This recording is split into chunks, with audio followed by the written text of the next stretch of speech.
Bismillahirrahmanirrahim. Ilahi anta maqsudu wa qamattu bi a'tini mahabbataka wa ma'rifataka. Assalamualaikum warahmatullahi wabarakatuh. Alhamdulillahilladzi hadana li hada wa ma kunna linahtadiya lawla an hadana Allah. Asyhadu an la ilaha illallah wahdahu la syarika lah. Wa asyhadu anna Muhammadan abduhu wa rasuluhu alladzi la nabiyya ba'dahu. Allahumma aftah lana bi futuhil arifin, Rabbi shrah li sadri wa yassir li amri wahlul 'uqdatam min lisani yafqahu qawli. Bapak Ibu jemaah sekalian, jemaah tarawih yang sama dirahmati oleh Allah Subhanahu wa taala, bagaimana kabarnya, sehat? Alhamdulillah. Masya Allah. Masih siap besok melaksanakan ibadah saum siap? Masya Allah. Nggak kerasa ya, Masya Allah. Lebaran berapa hari lagi?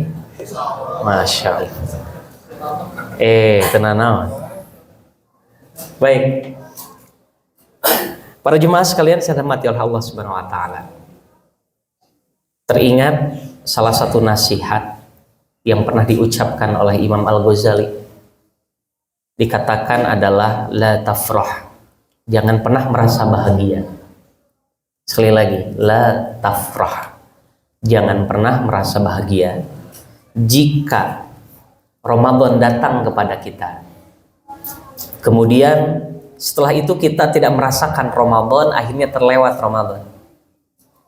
Sehingga Rasulullah bertanya kepada para sahabat, wahai para sahabat, kalau misalkan Ramadan ini kalimatnya meninggalkan kita, apa yang menjadi perasaan dari para sahabat?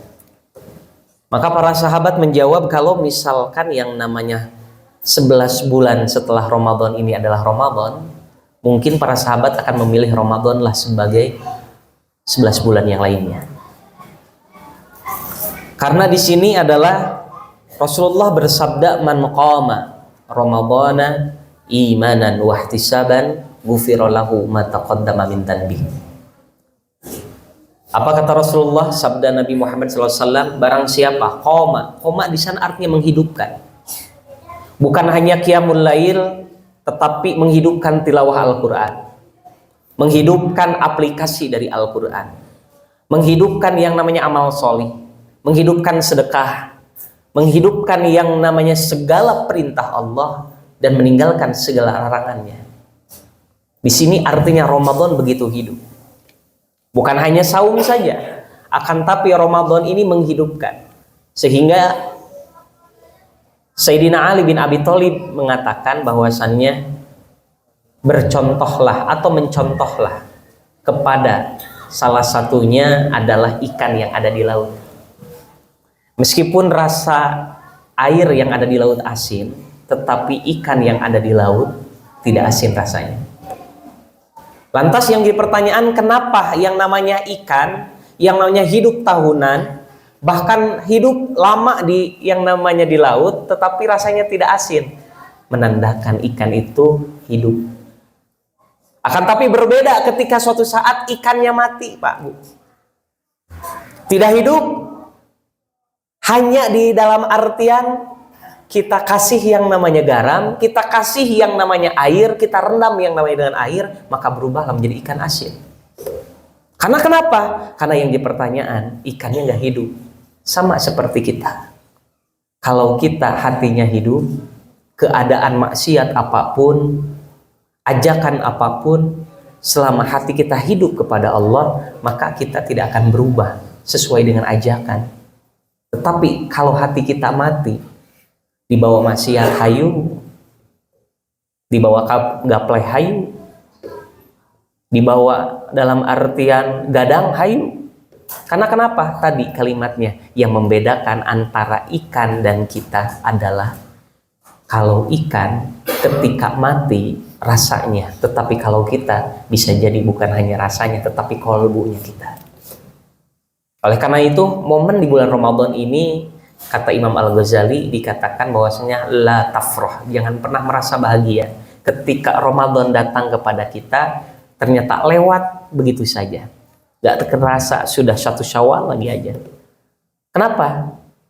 Orang yang tidak pernah merasa bahagia, melainkan kata Imam Al-Ghazali harus bertambah dua perkara ini. Apa? Biziyadatin ilmin, bertambahnya ilmu. Selama ini kita sholat tarawih bertambah ilmu dari setiap asatid, setiap ustadz, setiap penceramah. Bukan hanya disimak tetapi diamalkan. Maka yang kedua, perkara yang kedua adalah biziyadatin amalin, bertambahnya amal. Apa bedanya kita dengan 11 bulan yang lalu? Kalau misalkan di Ramadan, kebanyakan di antara kita hanya sebatas tidur saja. Tetapi ada saja orang yang mengatakan yang namanya dengan berdalih, ada Pak Ustadz, yang namanya tidur juga kan ibadah. Iya, tidurnya ibadah. Kalau setelah tidur akhirnya melakukan ibadah. Tetapi kalau tidur ngahancak sare deui eta ngaranna tumor ngaranna. Karena kalimatnya bukan seperti itu. Tidur yang menjadikan ibadah adalah setelah istirahat, lanjutkan dengan ibadah. Maka konteksnya akan berhubungan dengan ucapan Imam Ibnu Athaillah As-Sakandari, salah satu ulama zikir, ulama hati. Beliau mengatakan, kalau kita ingin tahu posisi kita di hadapan Allah, kalau kita ingin tahu bagaimana posisi kita dengan Allah, maka kalimatnya adalah kesibukan kita setiap hari disibukkan dengan apa? Kalau kita disibukkan dengan, mohon maaf, kemaksiatan, berarti itulah posisi kita di hadapan Allah. Kalau yang namanya kita dipanggil azan, kemudian tidak segera untuk datang ke masjid, berarti itulah posisi kita di hadapan Allah. Lantas kenapa kalau kita bisa ibadah haji dan umroh sehingga kita menjaga 5 waktu sholat? Karena posisinya mungkin di Masjidil Haram, pahalanya dilipat gandakan. Yang jadi pertanyaan, apakah Allah yang ada di Masjidil Haram sama Allah yang ada di Pondok Mutiara ini sama tidak? Sama. Jadi kenapa kita menghambakan pahala kalau yang memberikan pahala adalah Allah? Maka tidak ada kata istilah. Kalau ketika ibadah umroh dulu bagi wanita semuanya ditutup hijabnya, ditutup auratnya, mohon maaf, pulang kembali lagi dibuka lagi auratnya, berarti masih menganggap bahwasanya Allah mungkin hanya ada di Masjidil Haram, padahal Allah posisinya adalah Tuhan kita semuanya. Yang insya Allah di momen Ramadan ini manfaatkan dengan sebaiknya. Pahala sunnah jadi wajib, pahala wajib dilipat gandakan 7, 10, bahkan bisa jadi ratusan kali lipat. Dan mudah-mudahan kita mendapatkan keutamaan bulan Ramadan ini. Amin ya Allah ya Rabbal Alamin. Dan mudah-mudahan kita semuanya mendapatkan kifarat dosa di bulan Ramadan ini. Sebagaimana sabda Rasulullah, man shoma Ramadana imanan wahtisaban ghufira lahu ma taqaddama min dhanbi. Barang siapa yang saum pada bulan Ramadan bukan hanya menahan dahaga dan lapar saja, tetapi melakukan segala perintah Allah, menghindari segala larangan Allah, imanan wahtisaban, dengan penuh keimanan dan kesungguhan, ghufira lahu ma taqaddama min dhanbi, maka dosa 1 tahun ke belakang akan Allah ampuni. Amin ya Allah ya Rabbal Alamin. Itu saja, wabillahi taufik wal hidayah. Assalamualaikum warahmatullahi wabarakatuh.